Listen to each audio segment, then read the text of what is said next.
Welcome back to Celebrating Art. I'm Montgomery Taylor, your host this evening, along with David Giardina, and you're in for a treat for this episode. We have two magnificent representatives of the New York stage. We have artists here that only New York City can grow and nurture. They've had amazing, diverse careers, and we're welcoming Sandy Jordan to our cameras this evening, and she'll be interviewed by David Giardina, one of her fellow performers.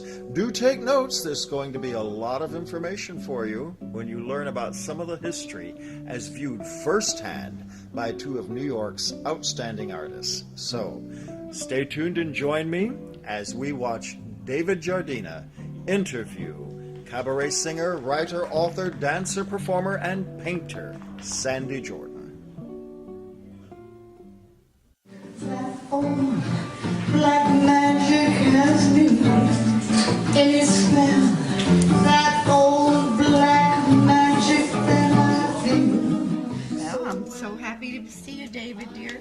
I'm happy to see you. And Jill of all trades. Well, Yeah. I guess we couldn't say a mistress of all trades. Well, because I think that's they another might- show. They might misunderstand that one. Yeah.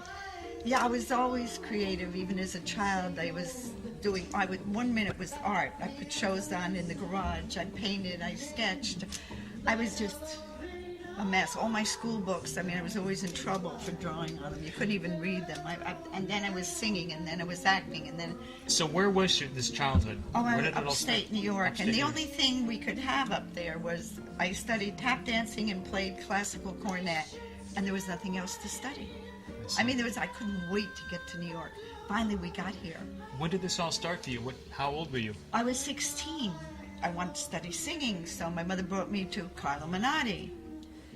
And he was too expensive, but he sent me to the Colony Record Shop, and I met Jerry Joseph. Which is who not was there anymore, unfortunately. I know. Colony Records It was is there gone. forever. Yeah. And it was amazing. Everybody was in there because you had to buy music. That's right. They didn't have the internet then. Tin Pan Alley just Yeah. relied on. And so I Colony. went there. I met him. Through him, I met everybody. David Allen, famous old-time singer. He was a great singer. Tony Bennett, Frank Sinatra, Sammy Davis Jr. You name it. I could go on and on. It all stemmed from buying music at the Colony. Sure. But then I wound up studying opera for 5 years. I had a scholarship. But after having one job in the middle of a room with tripping over waiters, I said, I don't think this is going to work. And anyhow, those were the days of discos. So I liked to dance. So I was studying modern dance and ballet and acting. Oh, please, I studied everything. 2 years neighborhood playhouse. And then Win Handman, improvs. And I was doing everything. And then I had to work for the money. And then I taught ballroom dancing because I wanted to ballroom dance. And there was an ad in Showbiz looking for, dancers. And they wanted to train you to be a teacher. And I said, whoopee, I'm going to learn ballroom dancing. Well, I was so good, they made me a teacher immediately. So 5 nights a week when I was at Neighborhood Playhouse, I taught ballroom dancing. But when you were first starting out with all of this, when you were a young girl, was there one particular art form that you really saw yourself doing? Acting was my favorite. Acting. Yeah, because it was fascinating to me, playing a role of being someone else. And it was so exciting to analyze that person. You get a chance to do everything that you wouldn't get a chance to do in life. So I was very attracted to acting, but singing was something that I could always do, always, since I was a child. So naturally, I went into that. Yes. Which is great. I think there are a lot of entertainers, famous entertainers, were told the same thing. They wanted to be actors, actresses, and someone said, well, you may as well sing because there's more work singing. At least at the time there was. So I think Barbra Streisand was one of them. Yeah, and I could always sing anyhow. In fact, I used to sing along with Streisand. I was signed with GAC for a while. That was General Artists Corp, which is no longer there. And we had a to-do over Warner Brothers. It's a long story, a starlet and trashy. They wanted me to do the centerfold of Playboy. Well, I've seen That some was pictures too of you, not like that, but I've seen some pretty lovely You pictures. saw in the documentary Yeah. we made, the director put in my bikini shot. Yes, maybe we'll include that later. I heard the whole audience, there I am, they all Yes. know me. Well, you're And they gorgeous. looked at that and they roared. Yeah. They were hysterical. Well, no, it wasn't laughter. It was delight. You looked great. Yeah, I looked at that. I think Yeah. I'm going to put it on the Trust fridge. me. I couldn't get anywhere with opera. Opera to me is the finest expression of singing, and to learn the roles and to do it, I could never do it. I just didn't have it, and I also couldn't afford it. But I was thrilled to be able to just sing some arias because I always loved opera. My mother tells me that her father, who came over, he was from East Berlin, and he called himself Prussian, but my mother said he used to wind up his Victrola and sing opera. And he had a magnificent voice with Gallicerti and Scotti and Caruso. Yeah, Gigli, all those people. And he did ornamental architecture. I guess that's why I sing in art. Yes. And he did the ornamental architecture on the Woolworth building. Amazing. Yeah, and I never met him. I mean, he was an artist. A temple to commerce. That's what Woolworth called it when he commissioned it. Is that what he did? He it said, wasn't like that when I was there. This is a temple to commerce. That's what how he saw it.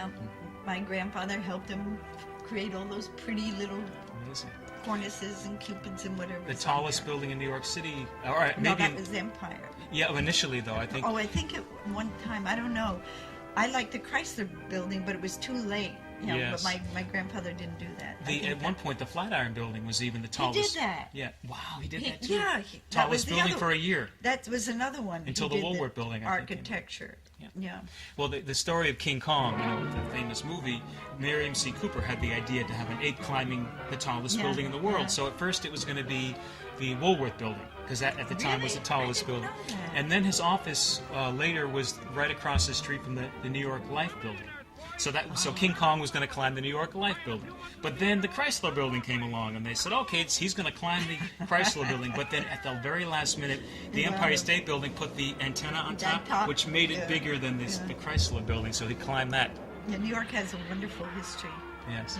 So would you consider yourself a New York artist? I mean, wouldn't... Oh, God, yes. Yeah. I mean, absolutely. In fact, I was a member of the Ziegfeld Club. Really? Yeah, I Member of joined the when I Ziegfeld was I think it was 20 years old. I met a woman by the name of Gertrude Fitzgerald. She was 80-something then. She was a former Ziegfeld girl. I'm a member now. Yeah. Well, that I would understand. You are a study of reincarnation, my dear young man. Well, I always felt so, but it's good to have you affirm I this. did. Yeah, we're going to do something about that. Yes, So we'll you talk 2 about. minutes. Actually, Yeah. Sandy has a wonderful show that we'll talk more about Yes, later we in the will. show. But really, I want to get into what happened. I was signed with an agency. They dropped me, and I couldn't get work. And by this time, I'd met so many extremely talented people. So none of us could get work. They kept saying, well, when you get a job, we'll come and look at you, the agents. And we couldn't get a job because the agents wouldn't book us. It was really, really tight. I'm talking about the 70s, This was really tight. Rough time, I know. There was only the improvisation, and all the comics were there. But all the singers, we had nowhere to go.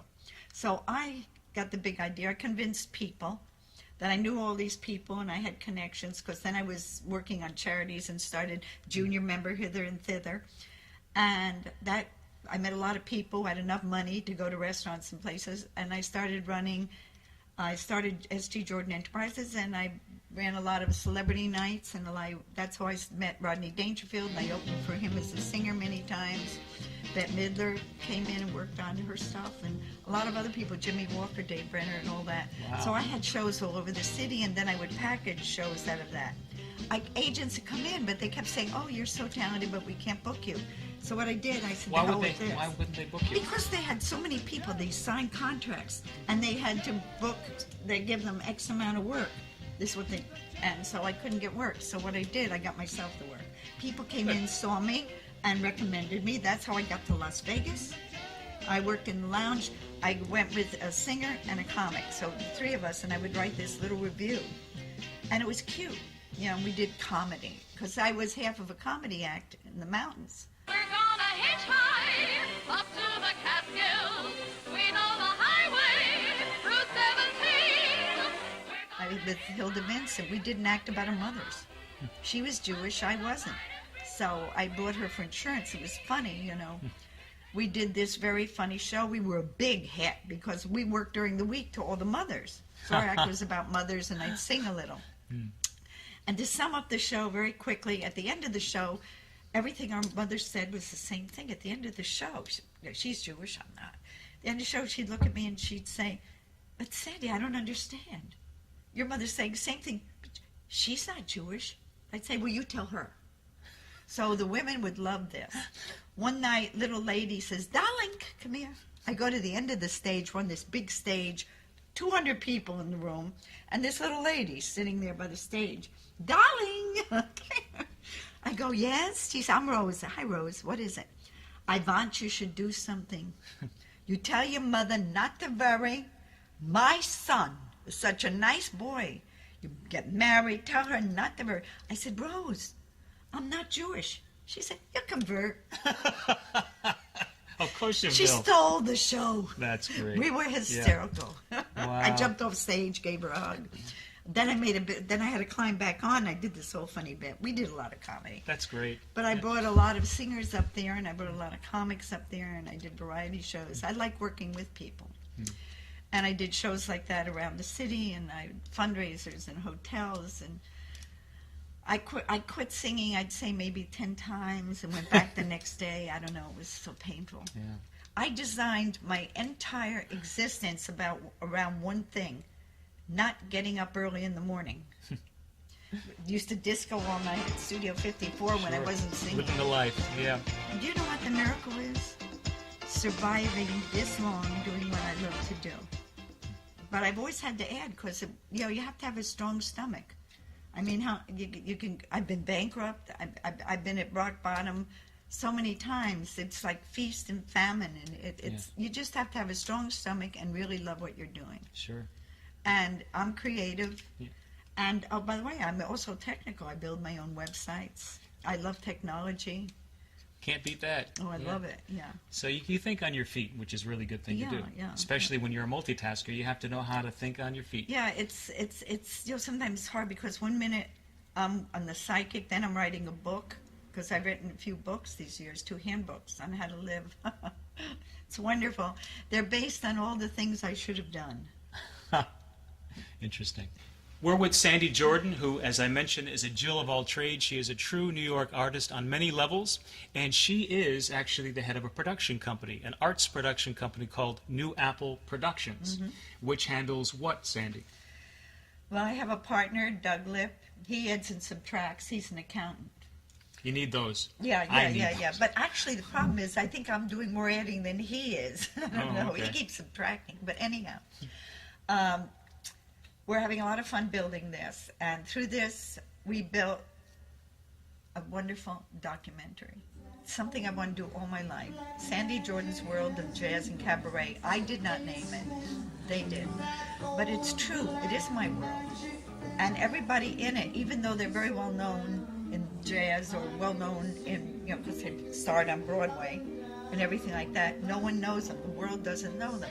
So can you imagine, here's this documentary. It's professionally done. We hope to sell it to TV. I've been looking at all of the documentaries on HBO and SHO and 13 and all over, and ours is just as good. David Capurso, our director, did an amazing job. Our cameraman, our sound man was up for an Oscar. I mean, we have the best, the very best. I was at the premiere. That's right. You're also in the documentary. I was very impressed with it. Yeah. Yes, it was great. And now it's finished, the final edit, colorization, everything. And so now we have to try to get it seen. Then we have to get the rights to 50 songs. Mm-hmm. And so we're working on it, and I want to get it out there because I want to bring people to realize this is good talent. This is not what they see on TV. These people can really sing. They can really act. They're really good. They range in age from 20s through 80s. All have something special about them. I interviewed most of them, not all, but every single one has something that's unique and good. And it's fast-paced, so even though none of us are household names, we might be from this film. Yeah, because it moves fast and it's interesting. Who's next? What's happening? Who is this? Who's that?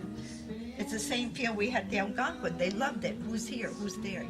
The Algonquin Hotel. Every Sunday for the 7 months I was there, the audience was mesmerized. They said, "This is better than Broadway. This is fantastic. We love this." So why do you feel this project, this documentary that you've just finished, why is it important to you specifically? To me, it's a matter of life and death. I think it will open people's eyes to maybe see what real talent is there, because I mean, everybody out there is making millions of dollars. You know, it's a different world. First of all, being a woman wasn't it would be okay. They wanted to do for something like Playboy then. Yeah. But if they have a high IQ, They got not scared. a good idea. Yeah. Especially being young. Oh my God. I used to wear dresses and pearls. I put my hair up. I told people I was 10 years older than I was.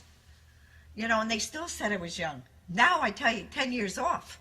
I mean, I don't know what happened to the years in the middle. There were a lot of music clubs, a lot of venues, a lot of opportunities for audiences as well as performers. Yes, but guess what? The people that were there before me said, "Oh, Sandy, you should have seen it in the 50s and 60s." I bet. Yeah. You So it's see. gotten worse, I guess. It's Yeah, just, yeah, because they were telling me about places, you know. I used to sneak after everyone went to bed when I was a kid. We only had one TV set, and I would sneak out and watch the Late Show and the Late Late Show in the living room and watch all these old movies in New York, and I was picturing these beautiful, elegant nightclubs and all that, of course. By the time I got here, it was long since gone, I think, when I Lucille was Ball born. tells a similar story. She wanted to come to New York City to be in vaudeville. So she got here like in the mid-30s, whatever, and she was all set, ready to go to be on vaudeville. And they said, "What? Vaudeville? That's long gone. There's no vaudeville anymore." So she went, "Oh, I guess I'll be a model." So she Yeah, was. she would, yeah. I modeled, too, for a while. Yeah. Yeah. I I was could tell. very thin. Tell us about these paintings. Okay. I keep looking at these vibrant, Okay. beautiful paintings. What I think with creative people, maybe not all, we're communicators. I think what we are is communicators. And we have to communicate, like our life is communication. And we communicate singing, acting, writing, art, speaking, Film. investigative work, anything that's communicating. I'm always, I live on Google, I'm always investigating something. Me too. Isn't Me it too. amazing? Yeah. It's amazing. Everything is there. And I studied art for years because when I got married, I went to art school, and the marriage didn't last, but the art did. Okay. Yeah. That's what art's supposed to do. So I've been a dancer. I did some chorus line stuff. I did ballroom dancing. I sang opera, operetta, Broadway, pop. You know, Who are like your favorite? Streisand. Who are your heroes as far as entertainers? Well, I really love them all, but I think what really drove me into singing was when I was about 4 years old. I saw, I'll never forget her as long as I live, Ella Fitzgerald on television singing a Tisket a Tasket Sure. on a bus. Just a little yellow basket. A little yellow basket. I was 4 and I started singing, and I sang in kindergarten. I didn't talk to anyone. I wasn't that popular because, see, when I was young, I could only communicate through creative, not as a person. I could acting, singing, you know, anything other than who I really was. I was a dreamer. Yeah. I climbed trees, disappeared. I mean, I was weird. I remember seeing great people, entertainers on TV. You don't see these people anymore. Why do you think it has changed? Well, it's different. You see, it's a different world. The same thing with art. We're changed. You see this art? Yeah. This is supposed to beautiful. represent women, birth, creativity, women, creating, building, creating generations, creating people, going through the universe, flowering. You see, it's a flower, but it's flaming. You know, there's worlds in there. See, Vibrant. It's alive. There's balls and everything I paint. I mean, it's like, because that's infinity. Right. Circles, there are, and actually, everything is infinite. Right. Life Yeah, is there is eternal. no finite. Sure. Yeah, because everything is cyclical and everything is a circle. And so that shows up in everything I do. I paint a lot of, you know, futuristic things because Well, it's gorgeous work. I worked as a psychic All of it. too, which I hate that word psychic, but Can we because talk a little bit about Giardina Sands? Giardina Sands. Someone who does as many things as Sandy does can't have just one personage. You have That's to another thing. I majored in psychology in college. Of course, I quit to go to acting school, just for more psychology in a way, you know. But what was scary as a child, it started in kindergarten. I went to kindergarten and I could read their minds. And I didn't know what it was. I went home and I said, I'm not going back. Well, why? I'm not one of them. I don't belong there. They think crazy things, you know. My mother went nuts trying to tell me I was a human being like everyone else because I didn't believe her. It started there. And that was the beginning of my waking up to the fact I am what I am, you know.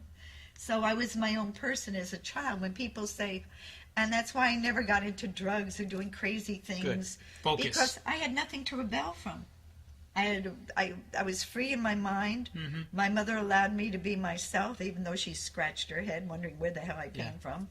But I was lucky. That's like good. a lot of people that I've met in the city rebelled. Right. They went into creativity through rebellion. They were told they weren't good enough for some reason. Yeah. Well, I always felt I wasn't good enough. Because I always wanted to get better. Yeah. But I'm not hypercritical. You know, when I work, this is what I try to tell some of the singers that sit in. Get off your own back. You're out there performing. Communicate what you have to say to people. Communicate. Tell your story. If you want to criticize yourself later, do it in a kind way to improve. Mm-hmm. You know, but it's tough. I think creative. That's one of your biggest gifts, Sandy. Since I've known you, that's what you've been doing with the shows that I've been in, the Algonquin. Yeah. You're really trying to nurture people, no matter who they are, what their talent is. You want to bring it out to them. I enjoy that. I can't tell you what a pleasure it's been to meet you and to get to know you. Let's welcome up David Giardina. Grazie. Thank you, Sandy. When you're alone, who cares for scarlet sky?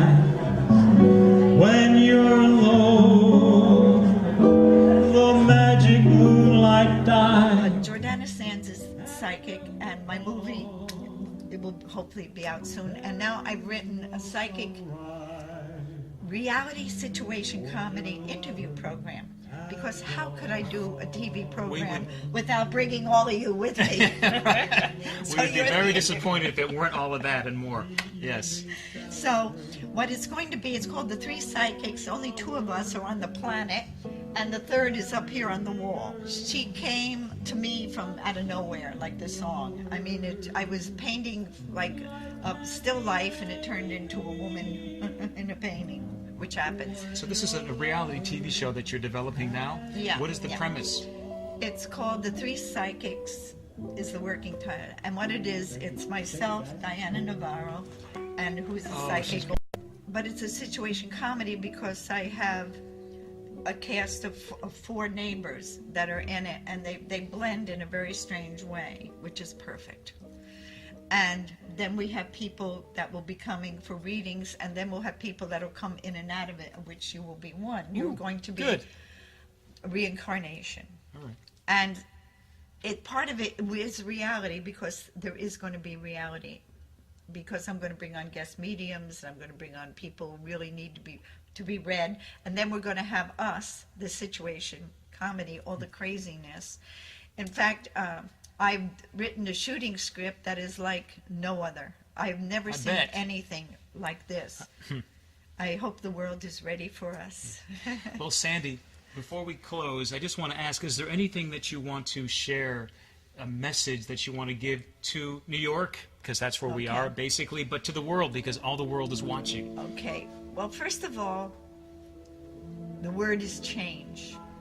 Now, change can be, even our current president used the word change. Now, change is a wonderful word, providing we're changing for the better. When you want to, I'd like to change the word change in itself, because change can be for the worse, for the better, because everything changes anything. The weather changes, everything. Our lives change. We go through different things. So what the thing is, we have to recreate ourselves.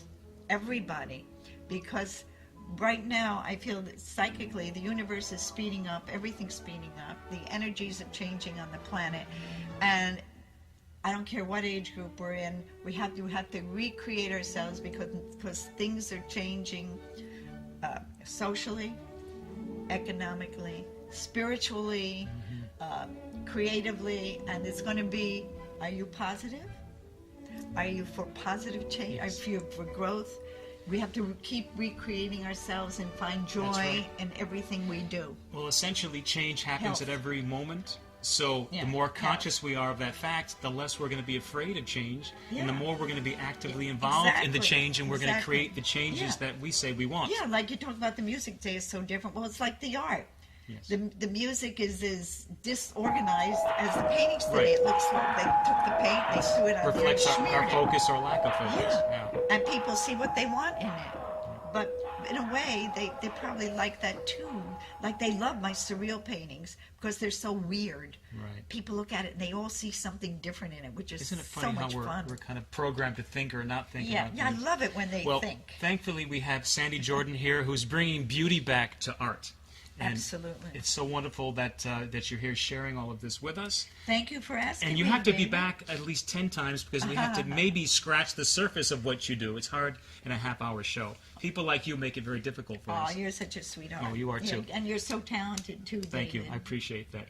So I want to thank Sandy Jordan for being here, and Jordana Sands as well, and everyone both else. of us. We both thank Yes. you. And again, I'm David Giardina, and you've been watching Celebrating Art. See you next time.